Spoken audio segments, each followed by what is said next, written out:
So in the book Organizational Change is the United States Air Force Doing It Right, published by Yolitz. It aligns within the organization culture of the 448 Supply Chain Management Group Wing that I currently work on within the support equipment. Our organization mission is the plan and execution of the Air Force supply chain to enable weapon system employment and sustainment when and where needed. Although the Air Force have publications and documentation that specify ethical embedding mechanism of how integrity should be a core value among the organizational culture, it's not always accurately executed. A personal example of ethical problems and issues that we historically and currently have is loss of coaching and training among new employees due to the transition of former personnel retiring or getting promoted to another organization, which I understand. And sometimes it catch management off guard because when employees make these changes or when they have to make a move to go elsewhere, it's more on a short timing and it's more of a situation where it cannot always actually be caught and be prepared for. But the logical and ethical issue that lies within this type of thing is just the lack of material while the personnel was in that desk, or just management preparing as far as the new employee when coming in to let them know what that desk is going to consist of, or them even having the knowledge of what that desk is. So I've been working my desk for 4.5 years within the organization. And when new employees come in that try to learn the position, I invoke embedded mechanism on our team to deliberate a collaborative training and understanding of each individual workload where we will be able to place our prior expertise into the current job.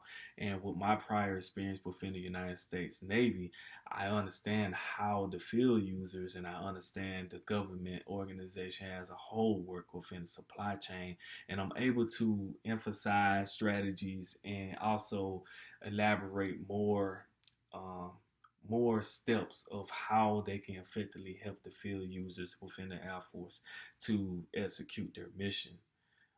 I stay visible with my team. I show them how to properly handle these situations, and I also try to consistently communicate strategically with the values of the field user requirement. This aligns with the primary embedded mechanism from Yoled's reading of what leader must pay attention to, measure, and control on a regular basis, and the mechanism of deliberating a role model, teaching, and coaching.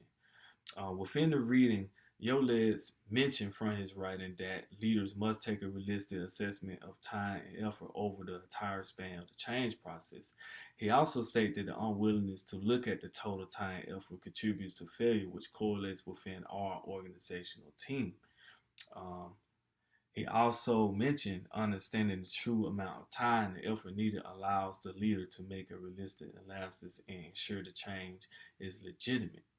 This failure greatly correlates within our organization because an active leader until new personnel fulfilled the leader position was never announced to our team, and we was unaware of who was going to take the leadership position until they fulfill it in.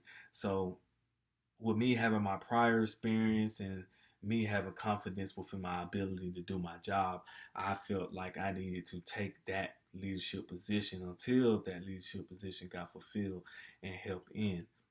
There's nothing wrong with having courage and also seeing when your team needs you in a vulnerable spot that you should step up and take over for them. And I felt like that was the right thing to do, and that was the leadership quality within myself to go and do it.